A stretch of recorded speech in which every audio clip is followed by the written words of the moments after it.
저에게 화를 내거나 짜증내는 것으로 스트레스를 풀었답니다. 그런데 도배를 하며 별의별 소리를 다 들어본 저는 별다른 감정이 들지 않아 크게 신경 쓰이지 않았네요.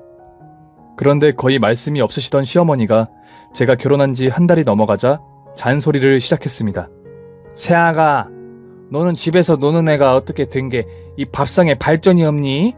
한 달 지내봤으면 시부모 입맛을 맞출 때도 됐잖아. 그리고 식기세척기 있다고 설거지를 안 하나 본데 여기 얼룩 보이니? 우리한테 이렇게 더러운 그릇에 밥을 담아주면서 미안한 마음이 안 들었어? 하긴 뭐 친정 빚을 몇 억이나 갚아줬는데 미안한 마음은 쥐꼬리도 없이 시집왔으니 이런 게 대수겠어? 죄송해요 어머님. 내일부터는 반찬에 더 신경 쓰도록 할게요. 식기세척기도 되도록 사용하지 않을게요. 그리고 친정엄마의 빚을 갚아주신 건 진심으로 죄송하고 감사하게 생각해요. 앞으로 더 나은 며느리가 되도록 노력하겠습니다. 저는 식기세척기를 한 번도 사용한 적이 없었습니다. 제 손으로 뽀드득 소리가 나도록 닦았어요. 반찬 역시 정성스럽게 준비했고요. 하지만 시어머니의 심기를 건드릴 말은 다시 삼켜버리고 말았답니다. 그렇게 낮에는 시누이가, 저녁에는 시어머니의 눈치를 보며 살았어요. 무뚝뚝한 시아버지는 필요한 말씀만 하셨고 남편은 가족 사업을 이어받으려는 이유에선지 제 편을 들어주려고 말문을 열지 않았답니다. 물론 신혼방으로 들어가서는 대신 미안하다며 저를 달래주었어요. 하지만 어디를 가나 거치는 수습기간 3개월이 지나자 시집살이는 본격적으로 시작되었습니다. 시어머니가 저에게 하루 스케줄표를 만들어 주셨어요. 아침 5시 기상에 신선한 재료로 식사를 준비하는 것으로 시작으로 오전 청소와 빨래, 집안 정리를 마치고 점심 도시락을 준비해 시댁 식구들이 일하는 사무실로 배달을 가야 했어요. 또 사무실과 화장실 청소까지 하고 다시 집으로 돌아가 시누이 밥을 차려줘야 했습니다. 저도 그때 같이 식사를 해야 했고요. 그리고 설거지하고 정리가 다 되면 식구들의 신발장에 가득 있는 구두들을 깨끗이 닦아놓으라고 적혀 있었네요. 그리고 강아지 루비를 산책시키고 돌아와 목욕시키고 저녁장을 보고 돌아와 식사 준비를 해야 했답니다. 또 온 식구가 저녁 식사를 마치면 디저트로 먹을 과일을 내오고 시부모님이 매일 드시는 한약을 따뜻하게 데워서 찻잔에 담아드리는 것도 잊으면 안 된다고 하셨고요. 그렇게 제 스케줄표를 다 읽자 기운이 쫙 빠지더군요. 물론 남편에게 너무 감사한 마음이어서 뭐든 잘하려고 했는데 이렇게 시간대로 움직이고 해야 할 일을 정해주시니 며느리가 아닌 식모로 느껴졌네요. 그래도 어쩌겠어요. 시댁에서 제 빚도 갚아주셨고 또 제 입으로 며느리 노릇 잘하겠다고 했으니 분가하기 전까지만 참자 싶었어요. 그래서 매일 새벽같이 일어나 스케줄표를 꺼내서 할 일을 하나씩 체크해가며 소화해냈어요. 그런데 거기 적힌 일들을 모두 하고 나니 밤이 되자 녹초가 되어버리더군요. 몸이 힘든 건 참을 수 있겠는데 식구들의 눈치를 보며 지내서인지 정신적으로 많이 피곤했답니다. 그렇게 빡빡한 스케줄을 매일 지켜나가자 실수를 하고 말았어요. 늦잠을 자고 만 것이죠. 5시 40분쯤에 눈을 뜬 저는 불이 나게 주방으로 가서 아침 준비를 시작했습니다.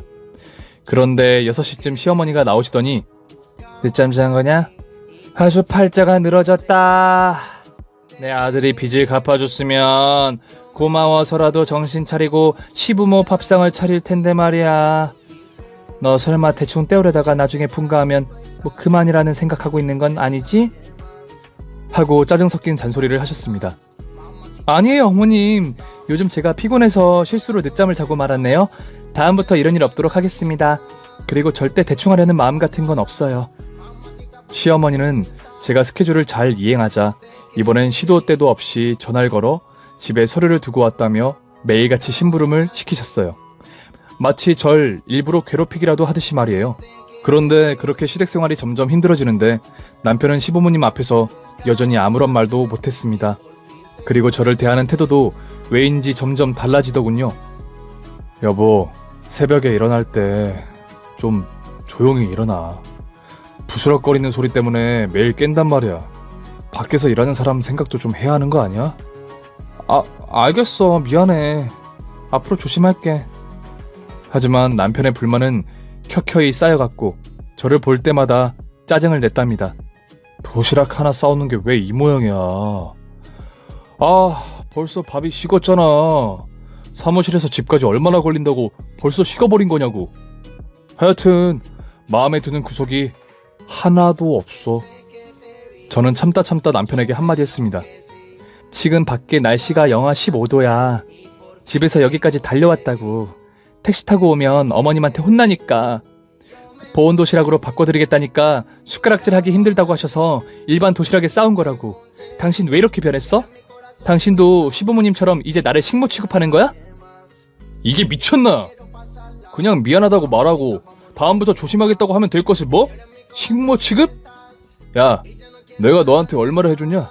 그 돈 받아먹었으면 그만한 대가를 치러야 하는 게 인지상정 아니야? 대학도 못 나오고 노가다나 하는 걸 데려다가 따신밥 먹여줬더니 배가 불렀구만. 이래서 머리 검은 짐승은 거두지 말랬지. 뭐라고? 야, 박지상! 그의 막말에 참지 못하고 큰 소리를 치자 시부모님이 사무실로 들어오셨습니다. 시아버지는 환한 눈빛으로 저를 쏘아보셨고 시어머니는 얼굴이 일그러지며 저에게 삿대질하며 욕설을 퍼부었습니다. 이게 어디서 큰 소리야? 빚 갚아준 서방을 업고 다니지는 못할 망정 감히 버럭 소리를 질러? 네 애미가 그렇게 가르쳤니? 없이 사는 것들은 죄다 그 모양이냐고. 어머님, 무슨 말씀을 그렇게 하세요? 대체 제가 뭘 그렇게 잘못했다고 그런 막말을 하시냐고요. 저도 저희 집 빚 갚아주신 거 정말 감사하게 생각하고 있어요. 그래서 어머니 말도 안 되는 스케줄표도 군발 없이 따르고 있는 거고요. 아무리 그래도 저희 엄마 욕만큼은 하지 마시라고요. 그랬더니 이제는 시어머니가 아닌 시아버지가 제게 소리를 질렀습니다. 못난 것! 어디서 배워먹지 못한 짓이야? 은혜를 베풀어줬더니 이런 식으로 나와? 당장 여기서 나가! 저는 그렇게 가족들의 눈총을 받으며 사무실에서 나왔습니다. 그리고 어디로 갈지 떠올려봤지만 시댁 말고는 갈 곳이 없었어요. 친정 엄마가 아시면 가슴이 찢어지실 텐데 친정으로 갈 수도 없었습니다. 어쩌다 내 인생이 이렇게 됐는지 하염없이 눈물을 흘리며 거리를 헤매다 다시 그 끔찍했던 집으로 돌아갔네요. 마음 같아서는 당장이라도 이혼을 하고 싶었지만 시댁에서 갚아준 빚이 생각나 함부로 이혼을 할 수도 없었어요. 이혼을 하려면 그 돈을 다 갚아야 할 텐데 몇 억의 돈을 갑자기 마련한다는 건 쉬운 일이 아니었죠. 그런데 얼마 뒤 뜻밖의 소식이 찾아왔어요. 공무원 준비로 핑계로 집에서 오랫동안 놀던 시누이가 결혼할 남자가 생겼다며 상견례를 치른다는 겁니다. 저는 속으로 시누이가 나가면 스트레스가 조금 줄어 나아지겠지 하는 기대가 되었어요. 그래서 웃으며 시누이를 축하해 주었죠. 그런데 시어머니가 저에게 넌 오지 마라. 상견례에 네가 굳이 올 필요가 있겠니? 넌 짜여진 스케줄대로 집안일이나 하고 있어. 라고 말씀하셨어요. 이에 저는 기분이 나쁘기는커녕 차라리 잘됐다 싶었답니다.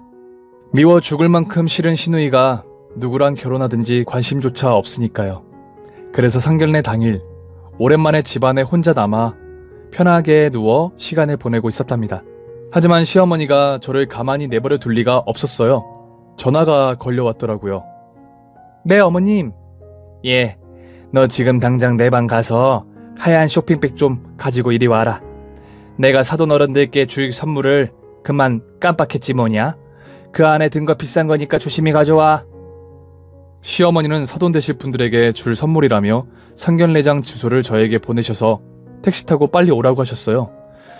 저는 안방문을 열고 눈에 바로 들어온 묵직한 하얀 쇼핑백을 들고 곧장 상견례 자리로 가게 되었습니다. 이윽고 식당 직원의 안내를 받아 식구들이 있는 방의 문을 열었어요. 그러자 시어머니가 다급히 나오셔서 저를 식당 복도 모퉁이로 끌고 가셨습니다. 야! 너 이 꼬라지를 하고 어딜 들어오려는 거야? 눈치 없고 센스 없는 건 알고 있다만 이 정도로 멍청한 애인 줄은 몰랐다. 네 신우 남편 될 사람이 누군지 아니? 연매출 몇백억을 손쉽게 찍는 엄청나게 잘나가는 사업가란 말이야. 사업가. 그런데 어디 거지 같은 꼴을 하고 들어오려고 그래?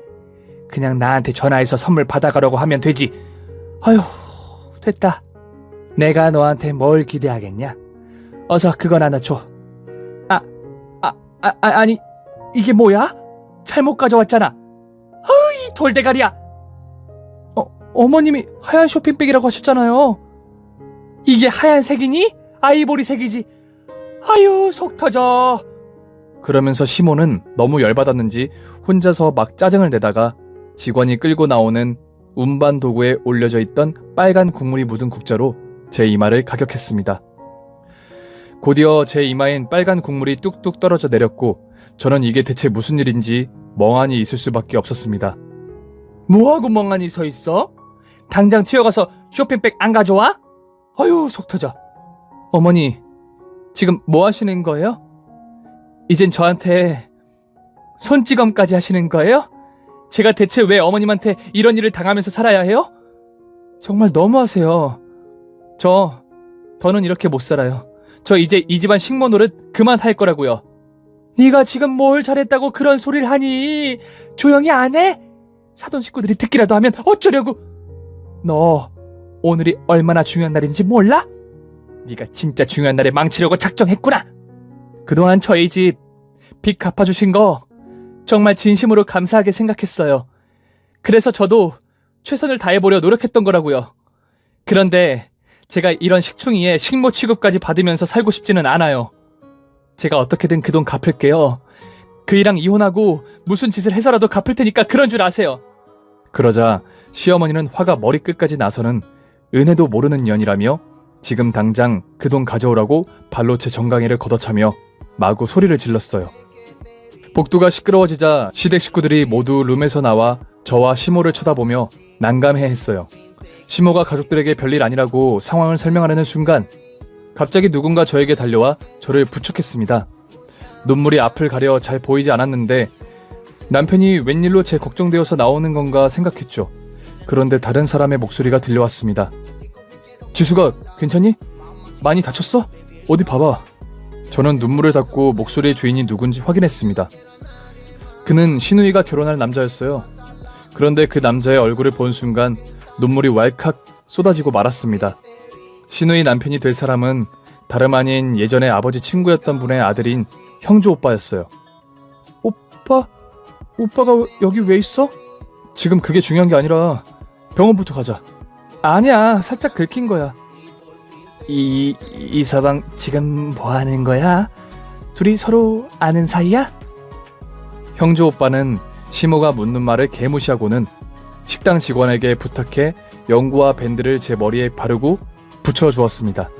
그리고 시댁 식구가 있는 방으로 저를 데리고 들어갔어요.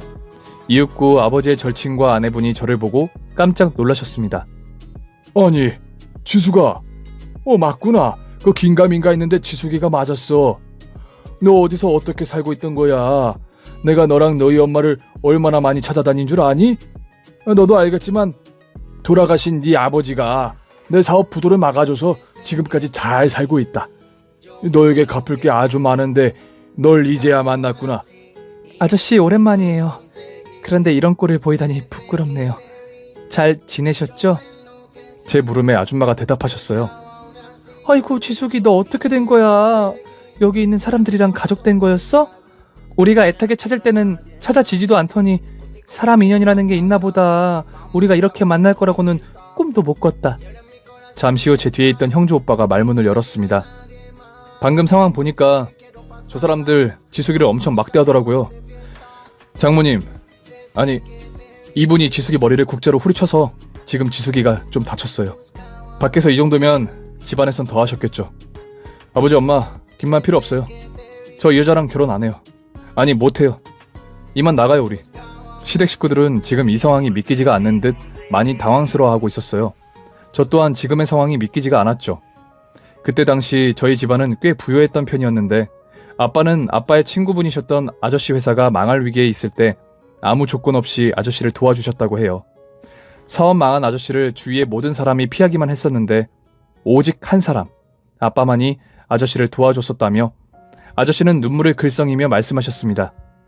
그런데 이 모습을 옆에서 모두 지켜보고 있던 시어머니는 다급하게 형주 오빠의 손을 잡으며 이서방, 아니야. 자네가 오해한 거야. 내가 지숙이한테 얼마나 잘하는데 아까 본 거는 지숙이 이마에 파리가 붙어서 그런 거라고.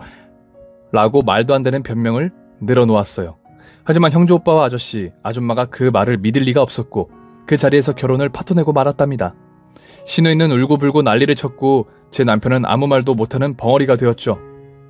형주 오빠 식구와 저는 그 자리에서 나가려고 방문을 열었습니다. 그러자 시어머니가 이미 엎질러진 물이라는 걸 깨달았는지 더는 조신한 척 연기하지 않더라고요. 시어머니는 저를 부르며 소리쳤습니다. 야! 너 그렇게 나가는 게 어딨어? 지금 나가면 이혼당할 줄 알아. 그럼 네 친정에 준 돈 다 돌려줘야 한다고. 시어머니의 명령조에 형조 오빠가 저에게 귓속말로 지수가 이런 집안에서 사느라 고생했다. 이제 아무 걱정하지 마. 오빠가 지켜줄게. 라고 말했고 저는 고개를 끄덕이며 눈물을 흘렸어요. 이것들 보세요. 지숙이한테 얼마나 많은 돈을 갚아줬는지 모르겠지만 그 돈 제가 다 갚아주겠습니다. 그러니까 다신 지숙이 찾지 마세요. 그리고 각오하세요. 당신들이 한 짓을 2배, 3배로 갚아줄 테니까. 형주 오빠는 있는 힘껏 화를 내고 제 어깨를 붙잡고 나가려 했어요. 그런데 이대로 나가면 안 되겠다 싶어 오빠의 손을 뿌리쳤습니다. 그리고 시댁 식구들 앞에 섰어요. 어머님, 저를 개처럼 부려먹어서 기분이 좋았나요? 그놈의 몇억 노래를 부르시면서 저를 조롱했던 게 재밌었죠. 아버님, 옆에서 방관하고 구경하니까 즐거웠어요? 아가씨, 어머님 흉내 내면서 절 괴롭히는 게 재밌었죠. 그리고 당신. 저는 상위에 올려져 있던 깍두기 그릇을 남편 얼굴에 집어 던졌습니다. 이 모든 책임은 당신이 지어야 해. 날 사랑한다고 책임지겠다고 하더니 겨우 식모살이를 시켜? 내가 바라지도 않던 빚 갚아주겠다고 먼저 나를 꼬드기더니 5년 동안 나를 비참하게 만들어? 넌 천벌받을 거야. 당신들도 마찬가지고. 얼마나 큰 소리를 질렀던지 목이 쉬었답니다. 시댁 식구들은 발악한 제 모습에 놀랐는지 아무 말도 못하고 앉아 있었네요. 여하튼 저는 그 지옥에서 탈출해 형주 오빠와 아저씨, 아줌마가 사는 집으로 들어가게 되었습니다. 형주 오빠는 저에게 아무 짓도 하지 말고 먹고 자는 것만 하라고 일렀어요. 다른 건 오빠가 다 해결해주겠다고 하면서 말이죠. 형주 오빠는 대한민국 최고 로펌의 변호사를 선임해 이혼 소송을 시작했습니다. 제가 시집살이하며 겪은 고충을 증명하기 위해 제가 국자로 맞은 것을 토대로 제 과거 이야기를 변호사님께 털어놓았어요. 그리고 제가 남편에게 받은 몇 억의 돈도 말했죠. 그런데 변호사님은 배우자가 자발해서 준 돈은 갚을 의무가 없다고 말했고 그동안 제가 시집살이했던 날들을 시급으로 일일이 따져 위자료를 청구하겠다고 했어요. 물론 정신적인 충격 보상까지 더해서 말이죠. 재판은 당연히 제가 완전히 이겼고 꽤 많은 위자료를 받게 되었답니다. 하지만 형주 오빠는 여기서 끝이 아니라면서 시댁 식구들을 바닥, 아니 지하까지 끌어내려주겠다고 했어요. 시부모님이 운영하는 군복 사업은 인맥을 빼면 이도저도 아닌 사업이었죠. 형주 오빠 역시 군부대에 식품을 납품하는 일을 하고 있었고 군부대 관계자들과 호영호재하는 사이라고 했어요. 그렇게 보름이 지나자 시댁 식구들의 거래처인 군부대에서 모두 거래 중지를 엄포했답니다. 시댁 식구들은 군복 사업에 차질이 생겨 다른 업종으로 변경했는데 그 역시 형주 오빠의 인맥으로 모두 차단시켜버렸죠. 그래서 시댁 식구들은 부도를 막지 못했고 처절하게 망하게 되었답니다. 저도 말로만 들어서 지금은 어떤 꼴로 사는지 몰라요. 알고 싶지도 않고요. 그리고 마음의 안정을 찾은 저는 어떻게 되었을까요? 여러분도 조금 예상하셨죠? 형주 오빠와의 인연이 되어 부부가 되었답니다. 오빠는 어릴 적부터 저를 좋아했다며 손을 내밀어 주었어요. 저는 양심 없는 이혼녀이지만 오빠의 아내가 되어버렸네요. 친정엄마도 무척이나 기뻐하셨습니다. 제가 그동안 힘들게 지냈다는 것에 많이 아파하셨는데 지금은 저처럼 치유가 되신 것 같아요.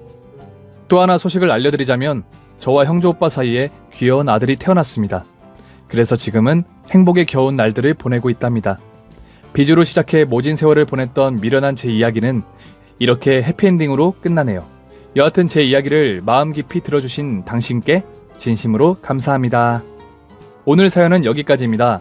그럼 저는 다음 사연으로 찾아뵐게요. 참, 구독과 좋아요 눌러주시는 거